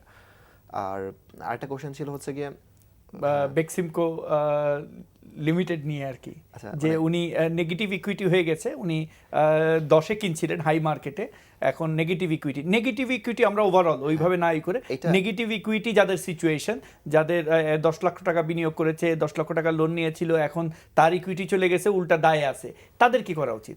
জেনারেলি মানে কোম্পানি স্পেসিফিক না বলে আবার জেনারেলি বলি, যে আপনার যদি আমি লোন নিয়ে ব্যবসা করি, শেয়ার মার্কেটে ইনভেস্টমেন্ট করি, তাহলে আইডিয়াটা হচ্ছে যে আমাকে বছর শেষে লোনটা ফেরত দিতে হবে, সাথে ইন্টারেস্ট দিতে হবে। সো সেটা হতে পারে 15%, 20%, 17% ইন্টারেস্ট। তো অ্যাটলিস্ট 17% রিটার্ন যদি না হয়, তাহলে কিন্তু আমার ওই লোনটা নিয়ে লাভ নাই কোনো। এটা প্রথম আইডিয়া। দ্বিতীয় আইডিয়া হচ্ছে যখন লস হবে, তখন আমার লসটা নিতে হবে, আমাকে এন্টায়ার পোর্টফোলিও লস নিতে হবে, প্লাস ইন্টারেস্ট দিতে হবে। ঠিক আছে? সো লোন ম্যানেজমেন্ট করা কিন্তু অনেক ডিফিকাল্ট একটা কাজ। সো এই ক্ষেত্রে সবসময় আপনাকে স্টপ লস নিতে হবে। যখনই আপনি দেখবেন যে আপনার পোর্টফোলিওটা 10% পড়ে গেছে, 15% পড়ে গেছে, তখন কিন্তু আপনাকে স্টপ লস নিয়ে নিতে হবে, আপনাকে এই লসটা নিয়ে নিতে হবে। আপনি যদি লস না নেন, আপনার পোর্টফোলিও এখন যেটা হবে যে আপনার মানে এন্টায়ার ইকুইটি উইপড আউট হয়ে যাবে, আপনি রিকভার করাটা খুব ডিফিকাল্ট হয়ে যাবে আপনার জন্য। তো এখন যেহেতু অলরেডি এই সিচুয়েশন হয়ে গেছে, সো সাজেশনটা হবে যে ওই স্টকের যে আপনি সামনে কি আসলে আর্নিং গ্রোথ আছে না নাই। যদি আর্নিং গ্রোথ না থাকে, যদি আমার গভর্নেন্স ভালো না হয়, তাহলে আমাকে এটা সেল করে ফেলতে হবে, আমাকে লসটা নিতে হবে। এটা কিন্তু অ্যাকচুয়ালি, যদিও আমি বলতেছি যে এটা পেপার লস, কিন্তু অ্যাকচুয়ালি কিন্তু এটা লস ইনকাউন্ট হয়ে গেছে, এবং যতদিন আপনি এটা রাখবেন ততদিন আমার ইন্টারেস্ট কিন্তু অ্যাক্রুড হতে থাকবে আমার। আমরা এই প্রশ্নটা একটু অন্য আঙ্গিকে শুনতে চাই, যে নেগেটিভ ইকুইটি, তার তো আসলে ইকুইটি নাই, এই যে সিচুয়েশনগুলা, মানে যেটা বলা হলো স্টপ লস, হয়তো দর্শকরা বুঝবে না, একটু যদি সহজ করে জিনিসটা বলেন, যে প্রফিট যখন টেক করতে হবে, লসও নিতে হবে। লস নেওয়ার যে প্রবণতা আমাদের না থাকার কারণে 300 টাকার শেয়ার আজকে 100 টাকা হয়ে যাচ্ছে, সে বসে বসে থাকছে। এই জায়গাটায় মানে ডে ট্রেডিং এর যে জায়গাটা, মার্জিন লোন, ডে ট্রেডিং এবং স্টপ লস, এই জিনিসটা যদি একটু প্রফেশনালি ব্যাখ্যা করেন। এই ক্ষেত্রে লোন নেওয়ার আগে আপনাকে একটু চিন্তা করতে হবে যে আমি কতটুকু লোন নিচ্ছি এবং এতটুকু লোন আমি রিপে করতে পারবো কিনা। আপনাকে চিন্তা করতে হবে, আমার যদি 10 টাকা থাকে, আমি আরও 10 টাকা লোন নেই, হুইচ মিনস আমার অ্যাসেট হচ্ছে 20 টাকা। আমি যদি এখানে 20% লস করি, তাহলে আমার কিন্তু অ্যাসেটের ভ্যালু হয়ে যাবে 16 টাকা। আমাকে লোন রিপে করতে হবে 10 টাকা, এর সাথে আমাকে আবার সুদ দিতে হবে, তাহলে আমার কিন্তু ইকুইটি থাকছে 6 টাকা, সুদটা বাদ দিলে আরও কমে যাচ্ছে। তার মানে 50%-এর বেশি পড়ে গেল, যখন আমি রিটার্ন করছি, লস করছি 20%। অন্যদিকে যদি আমার 20% লাভ হয়, তাহলে কিন্তু আমার অ্যাসেটের ভ্যালু হবে 24 টাকা, সুদ যদি আমি 1 টাকা দেই তাহলে এটা হবে 23 টাকা, সেক্ষেত্রে আমার কিন্তু 30% রিটার্ন হচ্ছে 10 টাকার উপরে। সো আমার রিটার্ন 30%, লস 50%। এখন এই ইনভেস্টমেন্টে আমি যাবো কিনা? সো লোন নেওয়ার আগে আপনার রিস্কটা অ্যানালাইসিস করতে হবে যে আমি কি এই রিস্কটা নিতে পারবো। হোয়াট ইফ আমার অ্যাসেটের ভ্যালু যদি কমে যায়, আমি কি ফার্দার ক্যাপিটাল দিয়ে এটাকে রিকুপ করার জায়গা আছে কিনা। যদি আমার ইকুইটি বেস অনেক ছোট হয় তাহলে I am not the person who should take loan. So আপনাকে বুঝতে হবে যে আমি লোন নিব কিনা, এবং ইন এ মার্কেট যেটা ভেরি ভোলাটাইল। আমরা আপনি রিসার্চ করেন, আমাদের অনেক দর্শকরাই আছেন যারা মনে করে যে শেয়ার একটা ব্যবসা, এই যে আমি শেয়ার ব্যবসা করি এবং শেয়ারের ব্যবসা থেকে আর্ন করে আমি ফ্যামিলি চালাই। কারা আপনারা? ইউ আর অল প্রফেশনাল, আপনারা এখানে আছেন, আপনাদের এক্সপার্টিজ অনেক বেশি।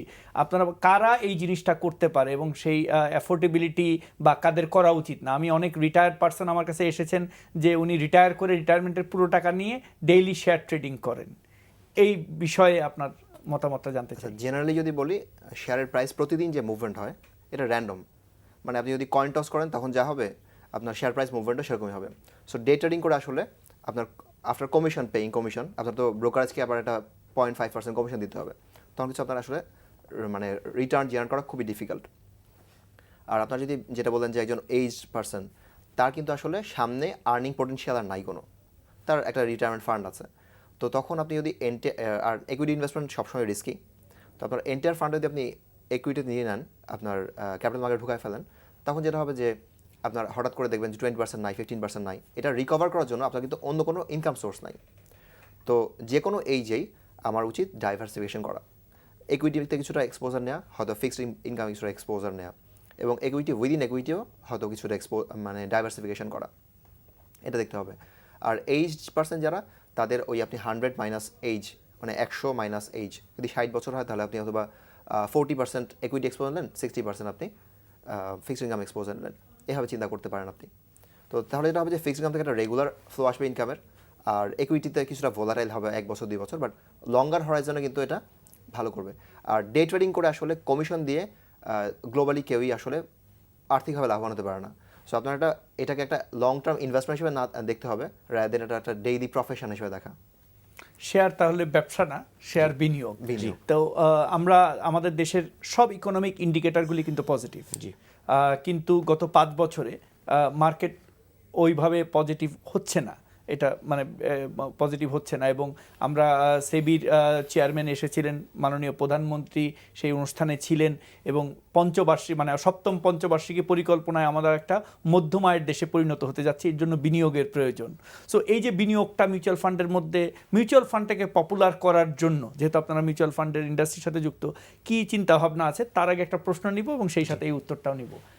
দর্শক, আপনি আপনার নাম বলে প্রশ্নটি করুন। হ্যালো, জি আসসালামু আলাইকুম। আমি চট্টগ্রাম থেকে বলছিলাম, আমার নাম আক্তার। জি বলুন। এই আমার প্রশ্ন হলো, 2010 সাল থেকে আমরা শেয়ার বাজারে অনেক নিয়ম আইন কানুন করতেছি বাজারকে ভালো করার জন্য। আমরা কি কোনো প্রতিষ্ঠানিক বিনিয়োগকারীকে বাড়াতে পারছি? দিন দিন আইন হচ্ছে, কিন্তু যারা বিনিয়োগ করবে বিগ পার্টি, তাদের সক্ষমতা দিন দিন কমে যাচ্ছে। তাহলে এইভাবে যদি কমতে থাকে তাহলে বাজারটা ভালো হবে কিভাবে? আমাদেরকে আগে ম্যাচদান দেওয়ার আগে আমাকে মানুষ জোগাড় করতে হবে, আমি ম্যাচদান খাস জন্য দেবো। জি দর্শক, আপনার প্রশ্নটা বুঝতে পারছি। আরেকজন দর্শক ফোনের লাইনে আছেন। দর্শক, আপনি আপনার নাম বলে প্রশ্নটি করুন। হ্যালো। জি দর্শক, আমি শুনছি, আপনি বলুন। হ্যালো, আমি সেলিম বলছিলাম, জি ঢাকা থেকে। জি, আমার প্রশ্ন হলো যে আমাদের মাননীয় প্রধানমন্ত্রী সেদিন বললেন বাজারের ঠিক করার জন্য এত কিছু বলেন, এখন প্রধানমন্ত্রী বলার পরেও বাজার ভালো হয় না, এটা আমার কাছে খুব আশ্চর্য লাগে। আর একটা বিষয়, যেটা হলো 2-4টা ফান্ডামেন্টাল শেয়ারের নাম বলতে পারবেন কি ওনারা? জি অবশ্যই, অবশ্যই ওনারা বলতে পারবে, আমরা শুনবো সেটা। আরেকজন দর্শক লাইনে আছেন। আমরা দর্শক, আপনি আপনার নাম বলে প্রশ্নটি করুন। আসসালামু আলাইকুম, আমি মিরপুর থেকে নাজমুল বলছি। জি, আমার ওই যে মিউচুয়াল ফান্ডের ব্যাপারে যে এনএবি, যাদের এনএবি তো মোটামুটি সবই ভালো আছে, এই অবস্থায় আমি এনএবির টাকা কবে পাবো, বা মিউচুয়াল ফান্ড যখন শেষ হয়ে যাবে, মেয়াদ শেষ হয়ে যাবে, এই টাকাটা কি এনএবির উপরে দিবে না কিভাবে পাবো? জি, খুব সুন্দর প্রশ্ন। মিউচুয়াল ফান্ডকে পপুলার করতে হবে, মিউচুয়াল ফান্ডে বিনিয়োগ আনতে হবে, আস্থা ফিরিয়ে নিয়ে আসতে হবে। আসলে মনে হয় যে প্রশ্নগুলি আছে সবাই আস্থার সাথে, আস্থা না থাকলে ভালো প্রাইস পাওয়া যাবে না বাজারে। তো এই মিউচুয়াল ফান্ডের বিশেষ করে যে প্রশ্নটা লাস্টে করলো, এটার একটু উত্তর আগে জানতে চাই যে কখন উনি এনএভিটা কখন পাবে আর ইন বিটুইন টাইম কি পাবে? মিউচুয়াল ফান্ডে যখন আপনার মেয়াদটা শেষ হয়ে যাবে, I am talking about closed end fund. দুইটা ফান্ড আছে, একটা হচ্ছে ক্লোজড এন্ড আর একটা হচ্ছে ওপেন এন্ড। ওপেন এন্ড হলে আপনি সবসময় কিন্তু ন্যাভে বাইসেল করতে পারছেন, কিন্তু ক্লোজড এন্ড ফান্ডটা যখন মেয়াদটা শেষ হয়ে যাবে 10 বছর মেয়াদ শেষ হয়ে যাওয়ার পরে একটা ইউনিট হোল্ডার্স মিটিং হবে। সো ইউনিট হোল্ডার্স মিটিংয়ের পরে ডিসাইড হবে যে এই ফান্ডটা কি ক্লোজ হয়ে যাবে নাকি ওপেন এন্ডে কনভার্ট হবে। সো এটা ওপেন এন্ডে কনভার্ট হোক অথবা লিকুইডেট হয়ে যাক, সেক্ষেত্রে উনি কিন্তু ন্যাভ ফেরত পাবেন। এখন ন্যাভ যদি 25 টাকা হয় ফর এক্সাম্পল, আপনি একদম 25 টাকা নাও পেতে পারেন, বিকজ আমার যে স্টকগুলো আছে ওটা একটু বিক্রি করতে হবে। সো বিক্রি করতে যে আমার হয়তো কিছু ট্রানজ্যাকশন কস্ট, কিছু কমিশন, কিছু ফিজ ইনকার হতে পারে, সেক্ষেত্রে হয়তো আমি 24 টাকা 50 পয়সা পেতে পারি বা 24 টাকা পেতে পারি, বাট আনসার হচ্ছে আপনি ন্যাভ পাবেন। সেকেন্ড কোয়েশ্চেন যেটা আপনি করেছেন সেটা হলো যে মিউচুয়াল ফান্ডকে পপুলার করার জন্য ফার্স্ট অফ অল আমাদের কিন্তু শর্ট টার্ম থিঙ্কিং থেকে বের হয়ে আসতে হবে। শেয়ার ব্যবসা এটা 2 মাস 3 মাস বা 6 মাসের জন্য না, আমাকে একটা দীর্ঘমেয়াদী বিনিয়োগ করতে হবে। এবং দীর্ঘমেয়াদী বিনিয়োগ করতে গেলে আমার ফান্ড ম্যানেজার যারা ম্যানেজ করছে তাদের অভিজ্ঞতা কেমন, তাদের পড়াশোনা কেমন, তারা এই কাজটা করতে যোগ্য কিনা সেটা একটু করা দরকার। তাদের হিস্টোরিক্যাল পারফরমেন্স, তারা পূর্বে কেমন রিটার্ন দিয়েছেন, যারা পূর্বে ভালো ডিভিডেন্ড দিয়েছেন, যাদের ন্যাভ ভালো করছে, সো সেটা আপনার জন্য একটা ন্যাচারাল চয়েস হয়ে যেতে পারে। এবং আপনাদের মিউচুয়াল ফান্ডের জন্য একটু অ্যাওয়ারনেসও আমাদের বিল্ড আপ করতে হবে। মানুষের কিন্তু মিউচুয়াল ফান্ড সম্পর্কে বেসিক আইডিয়াগুলো নাই, যেমন ন্যাভে পাবো নাকি ফেস ভ্যালু পাবো। সো এই জাতীয় আমাদের কিন্তু একটু অ্যাওয়ারনেস বিল্ড আপ করা খুব দরকার। মিউচুয়াল প্রাতিষ্ঠানিক বিনিয়োগ না হলে মার্কেট ইমপ্রুভ করাটা খুব কঠিন। বারবার একটা প্রশ্ন ঘুরে ফিরে আসে, 2010-এ বিনিয়োগ, এখন পর্যন্ত 2015-তে স্টাক আপ হাই মার্কেটে শেয়ার কিনেছেন, এখন ওনার বিনিয়োগের অবস্থা ভালো না। এই যে বাজারের আপস অ্যান্ড ডাউনস, সব দেশেই এই আপস অ্যান্ড ডাউনস আছে, কিন্তু এখান থেকে উত্তরণের উপায়টা কিভাবে দেখেন আপনারা, এবং মনে করেন যে বর্তমান যে বাজার কন্ডিশন আছে সেই কন্ডিশন থেকে ঘুরে আসতে কতটুকু সময় লাগতে পারে? আচ্ছা, বেসিক্যালি যেটা বললাম যে প্রথমে, যে যদি আমি অনেক বেশি দামে কোনো কিছু কিনে ফেলি তখন তো আসলে আমি ওইটা আমার কিছু করার নাই। হ্যাঁ, তো এখন যেহেতু 2010-এর মার্কেটটা আজকে বেঞ্চমার্ক ধরা উচিত না, কারণ সেটা একটা অ্যাবনর্মাল সময় ছিল। হ্যাঁ, এখন স্টক মার্কেট কিন্তু বাইরের কিছু না, এটা ইকোনমির একটা রিফ্লেকশন। ইকোনমি যদি গ্রো করে স্টক মার্কেটও গ্রো করবে। আপনি দেখেন এখন মার্কেটের P 15, সো 15 বললে কিন্তু আমরা গ্লোবালি বলি যে মার্কেট ইজ ফেয়ারলি ভ্যালুড। তো এইখান থেকে সামনে ইকোনমি গ্রো করবে, আমাদের জিডিপি গ্রোথ 6.5%-এর মতো, আমাদের নমিনাল জিডিপি গ্রোথ 12%-13%-এর মতো। তো মার্কেটও 12%-13% বেশি হয়তো গ্রো করবে আরও। কিন্তু আমি যদি আসলে যেটা লস হয়ে গেছে আমার, ওই লসটা যদি চিন্তা করি ওইখান থেকে ওই লেভেলে যাবে, সেটা আসলে খুব ডিফিকাল্ট, কারণ ওইটা একটা অ্যাবনর্মাল ভ্যালুয়েশন ছিল, অ্যাবনর্মাল সময় ছিল। তো এটা যেটা হবে সামনে ন্যাচারাল গ্রোথ হবে, কিন্তু আপনি যদি আপনাকে ওই লসগুলো নিয়ে নিতে হবে, লসটা নিয়ে নিতে হবে। সুন্দর একটা উপদেশ আমি মনে হয়। আরেকজন দর্শক ফোনে ওয়েট করছেন। দর্শক, আপনি আপনার নাম বলে প্রশ্নটি করুন। আমি চট্টগ্রাম থেকে বলতেছি, মোহাম্মদ নুরুল আলিম। জি, আমার প্রশ্নটা হলো, আপনারা বলতেছেন শেয়ারটা একটা বিনিয়োগ, ব্যবসা না। এখন জোয়ারিতে জোয়ার এই যে রাস্তা রেখে এখন বিনিয়োগ করা কি আদৌ সম্ভব কিনা, যদি নির্দিষ্ট করে বলতে বলেন।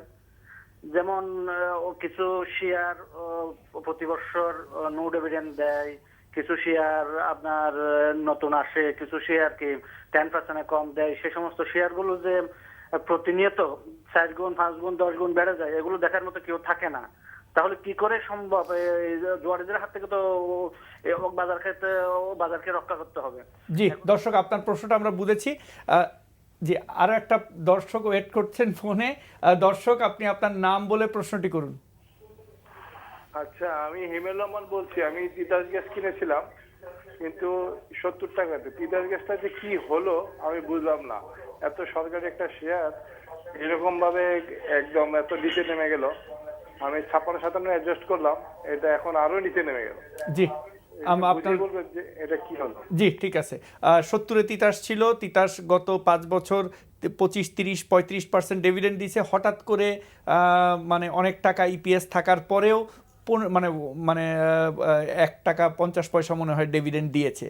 হঠাৎ করে তিতাসের কি হলো? হঠাৎ করে যেটা হয়েছে সেটা হচ্ছে গভর্নমেন্ট একটা ডাইরেক্টিভ দিয়েছে তাদের প্রাইসিংয়ের ব্যাপারে। সো তাদের যে ডিস্ট্রিবিউশন চার্জ ছিল এই ডিস্ট্রিবিউশন চার্জটা অনেক কমিয়ে ফেলা হয়েছে। সো এখন গভর্নমেন্ট যখন প্রাইসিংয়ে আপনার ফোর্স করে তখন কিন্তু কোম্পানির প্রাইসিং পাওয়ারটা থাকে না। Same case happen to Bangladesh submarine cable, এটারও তাদের কিন্তু অনেক প্রাইস হাই ছিল কিন্তু কয়েক দফায় দাম কমানো হয়েছে। সো যেখানে আপনার গভর্নমেন্ট রেগুলেশন দ্বারা প্রাইস ঠিক হয় সেখানে কিন্তু এই ধরনের রিস্ক থাকে, রেগুলেটরি রিস্ক থাকে। গুড। যে প্রশ্নটা সবাই করার চেষ্টা করতেছেন, এই মুহূর্তে বাজারে বিনিয়োগ কোন সেক্টরে কোন শেয়ারে করা উচিত? আচ্ছা, বেসিক্যালি আমাদের যে ডেমোগ্রাফিক যেটা ক্যাপচার করা হয় যে আমাদের ইনকাম লেভেল বাড়তেছে, তো আমাদের এমন শেয়ারে কেনা উচিত যেই শেয়ারগুলো এই ইকোনমিক টার্নের সাথে সাথে মানে ভালো করতে পারে। যেমন যেগুলো কনজিউমার কোম্পানি, হ্যাঁ, যেগুলো ধরেন যেগুলো আমরা রেগুলার কিনছি, হয়তোবা আপনার ওষুধ কোম্পানি, যেগুলো আমাদের ওষুধ খেতেই হবে। সো এই ধরনের কোম্পানিতে আপনি ইনভেস্টমেন্ট করেন, সেগুলো একটা ন্যাচারাল গ্রোথ আছে। সো আপনার ইনভেস্টমেন্টটা প্রোটেক্টেড থাকবে। আরেক ধরনের ইনভেস্টমেন্ট হতে পারে যদি আমি দেখি যে ধরেন এই যে মিউচুয়াল ফান্ড নিয়ে কথা হচ্ছে, মিউচুয়াল ফান্ড কিন্তু হাইলি ডিসকাউন্টেড রেট হচ্ছে। সো যেই মিউচুয়াল ফান্ডগুলো অতীতে ভালো ক্যাশ ডিভিডেন্ড দিয়েছে এবং সামনেও দিতে পারে, তো সেগুলো কিন্তু আমি ডিসকাউন্টে বাই করে রাখতে পারি। তাহলে আপনি যদি এভাবে চিন্তা করেন যে আমাকে 10% ডিভিডেন্ড দিয়েছে, এখন সেটার দাম 5 টাকা, তাহলে কিন্তু আসলে 20% ইল্ড আছে।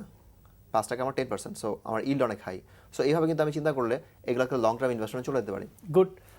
আমরা আরেকজন দর্শক ফোনে আছেন। দর্শক, আপনি আপনার নাম বলে প্রশ্নটি করুন। আমার নাম হচ্ছে সুলাইমান। আচ্ছা, তারা বলছে যে মানে হাই লেভেলের শেয়ার কিনলে ধরুন না, যারা কিনছে তারা ধরুন না যে হচ্ছে, কিন্তু লো রেটে যারা শেয়ার কিনে তারা লো রেটে যারা কিনছে তারাও তো শেয়ারের একে অবস্থা ক্ষতিগ্রস্ত হয়েছে। শেয়ার যে মানে যেভাবে মানে শেয়ার মার্কেট হচ্ছে আসলে, কিন্তু শেয়ারটা তো আসলে অনেক শেয়ার নতুন নতুন আসছে, কিন্তু যে পরিমাণে যে বেঁচে আছে বা আমার হলো সর্বনিম্ন বেঁচে হয়েছে, এর মধ্যেও যদি মার্কেট ভাবে পড়তে থাকে বা এভাবে যদি শেয়ারের যদি গ্রোথ বা আপ ডাউন না হয়। জি দর্শক, আপনার প্রশ্নটা আমরা বুঝতে পারছি, উত্তর দেওয়ার চেষ্টা করব।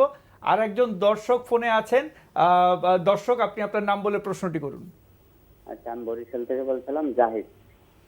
আচ্ছা, আমার প্রশ্ন হয়েছে, আমরা শুনছিলাম অনেক আগে থেকে যে ইন্টারনেটের মাধ্যমে যার একাংশই এই শেয়ার বেচা কেনা করতে পারবে, এটি কবে থেকে শুরু হয়েছিল? জি, আমি প্রশ্নটা বোঝা গেছে, আমরা বুঝতে পারি না এই প্রশ্নটা। আমার মনে হয় যে আমরা একটু উত্তর দেওয়ার চেষ্টা করি এইভাবে যে ওনারা যে জিনিসটা বেসিক্যালি জানতে চাচ্ছেন যে, এবং আপনারা যেটা বললেন যে 10 টাকায় যে শেয়ার ভালো না, সেটা কিন্তু 5 টাকায় ভালো বিনিয়োগ হতে পারে। ভালো সিচুয়েশন। আবার যে শেয়ার মানে যে কোম্পানি খুব ভালো, সেটা হয়তো 20 টাকায় ভালো, 30 টাকায় ভালো না। এই জিনিসগুলো আসলে আমার মনে হয় বিনিয়োগকারী দেখা যায়। আমার মনে হয় যে আজকের শেষ প্রশ্ন আমরা নিব। বিনিয়োগকারী ভাই, আপনি আপনার নাম বলে প্রশ্নটি করুন। আচ্ছা, আমি ঢাকা থেকে টিটু বলছি। আমি 2 বছরের জন্য গ্রামীণ ফোন এবং স্কয়ার ফার্মা এই দুটো কোম্পানির পটেনশিয়ালিটি জানতে চাচ্ছি। 2 বছরের জন্য যদি গ্রামীণ phone one of the largest telecom company এবং স্কয়ার ফার্মাসিউটিক্যালের লিডার, এ বিষয়ে আপনাদের কি রিসার্চ আছে? আচ্ছা, গ্রামীণ ফোন হচ্ছে one of the best companies বাংলাদেশের, কর্পোরেট গভর্নেন্সের বেসে। তো কোম্পানিটার ধরেন বেসিক্যালি আমরা মোবাইলে কথা বলি এবং ডেটা রেভিনিউ আছে। ডেটা রেভিনিউ মানে হচ্ছে আমরা যে ইন্টারনেট ইউজ করি সেটা। তো আমাদের ইন্টারনেট ডেটা যেটা ভয়েস রেভিনিউ ফোনের যেটা, সেই গ্রোথটা আস্তে আস্তে কমে যাবে ন্যাচারালি, কারণ সবাই এখন মোবাইল আছে। তো ইনিশিয়াল ইয়ারগুলোতে যে গ্রোথ ছিল সেটা থাকবে না, কিন্তু ডেটার থেকে কিন্তু অনেক পোটেনশিয়াল আছে। সো সেখান থেকে একটা ভালো গ্রোথ সামনের বছর আসতে পারে। তো ওইটা দেখার জন্য সহজ উপায় হচ্ছে গিয়ে যে কত মানুষ মোবাইলে ইন্টারনেট ইউজ করে, এটা যদি আপনি ফলো করেন তাহলে আপনি বুঝতে পারবেন যে কেমন করবে। আর স্কয়ার ফার্মাসিউটিক্যাল হচ্ছে গিয়ে একটা কনজিউমার স্টেবল কোম্পানি বলি আমরা, যে আপনাকে ওষুধ খেতে হবে রেগুলার। তো এই বছরও স্কয়ার ফার্মার ধরেন এই কোয়ার্টারে প্রায় 50% মতো গ্রোথ ছিল আর্নিংয়ের। তো সামনেও ওই কোম্পানিটা ভালো করে যাবে। তো যেটা দেখা যাবে যে আমাদের যেহেতু রেগুলার ওষুধ খেতেই হয়, সো এইখানে একটা ন্যাচারাল গ্রোথ আছে। আমাদের যত হেলথ অ্যাওয়ারনেস বাড়বে, আমরা যত বেশি স্বাস্থ্য সচেতন হব, তত আমরা এই ধরনের কোম্পানি, এই ধরনের শেয়ারের ব্যবসা, কোম্পানির ব্যবসা ভালো হবে আর কি। নাফিজ আল তারিকের কাছে লাস্ট ইতে আসবো। Any final suggestion? আমাদের অনেক বিনিয়োগকারী ভাই আজকে প্রশ্ন করেছেন, আমরা প্রশ্ন নেওয়ার চেষ্টা করেছি, অনেকে প্রশ্ন মানে দিতে পারে নাই। বিনিয়োগকারীদের উদ্দেশ্যে এই যে আমাদের বর্তমান বাজার কন্ডিশনে এবং বিনিয়োগযোগ্য শেয়ারগুলো নিয়ে যদি আপনার লাস্ট কমেন্ট করেন। আমার লাস্ট কমেন্ট হচ্ছে যে মার্জিন লোন নেওয়ার আগে খুব ভালো করে একটু দেখে নেবেন যে আমার লোনটা নেওয়ার ক্যাপাবিলিটিটা আছে কিনা। আমি লোনটা সার্ভিস করতে পারবো কিনা। আমার যদি ফার্দার ইনকাম না থাকে, অন্য কোনো সোর্সেস অফ ইনকাম না থাকে, তাহলে আমার মার্জিন লোনের দিকে যাওয়ার দরকার নাই। লোভটাকে একটু সংবরণ করতে হবে। How much return is possible. এক বছরে যদি আমি 15% রিটার্ন, 20% রিটার্নে হ্যাপি না হই, আমি যদি 200%, 300% রিটার্ন চাই, তাহলে ইকুইটি মার্কেট আমার জন্য না। I should go for gambling. Then আমার ডাইভার্সিফাই করতে হবে। আমি 2-3টা শেয়ার না কিনে আমি অনেকগুলো শেয়ারের মধ্যে থাকবো, সো আমার রিস্কটা অনেক কমে যায়। আর বিফোর বাইং আমাকে একটু প্রাইসটা ভালো করে দেখে নিতে হবে যে আমি কি অনেক হাই প্রাইসে কিনছি নাকি কিনছি না, এবং কোম্পানিগুলো রেগুলার ডিভিডেন্ড পে করছে কিনা এটা আমার দেখা উচিত। ধন্যবাদ। দর্শক, আপনারা আজকে আমাদের সাথে অনেক ফোনে প্রশ্ন করেছেন, আপনাদের কাছে আমরা কৃতজ্ঞতা প্রকাশ করছি। অনেক প্রশ্নের সরাসরি আমরা উত্তর দিতে পারি নাই, সেই জন্য দুঃখ প্রকাশ করছি। আর বিশেষ করে আমাদের তরুণ দুজন প্রফেশনাল যারা আগামী দিনে পুঁজিবাজারে বলিষ্ঠ ভূমিকা রাখবে, আপনাদের দুজনকেই এই অনুষ্ঠানের পক্ষ থেকে ধন্যবাদ জানাচ্ছি, কৃতজ্ঞতা প্রকাশ করছি। দর্শক, আমাদের আজকে এখানেই শেষ করতে হচ্ছে। আপনারা যেমন পুঁজিবাজারে যেমন লাভের সুযোগ আছে, সেই সাথে কিন্তু লস করারও পসিবিলিটি আছে। আপনাকে যেমন লাভ নিতে হবে, সেই সময়ে ভুল সিদ্ধান্তের জন্য লসও নিতে হবে। আপনাকে জেনে সুঝে বুঝে বিনিয়োগ করতে হবে। আর যদি সেই সময়টা আপনার না থাকে, প্রফেশনাল ফান্ড ম্যানেজারদের হাতে আপনার ফান্ডটি তুলে দিতে হবে। তাহলে আপনি হয়তো এই ঝুঁকি ব্যবস্থাপনায় আপনার ঝুঁকিটা আপনি নিতে পারবেন এবং আপনি সহজে আপনার পোর্টফোলিওটা ম্যানেজ করতে পারবেন। এই অনুষ্ঠান সহ পুঁজিবাজারের সব খবর জানতে অনলাইনে লগ ইন করুন এনটিটিভির ওয়েবসাইটে nttvbd.com-এ। আমাদের সাথে থাকার জন্য সবাইকে ধন্যবাদ। আপনারা সুস্থ থাকুন, ভালো থাকুন।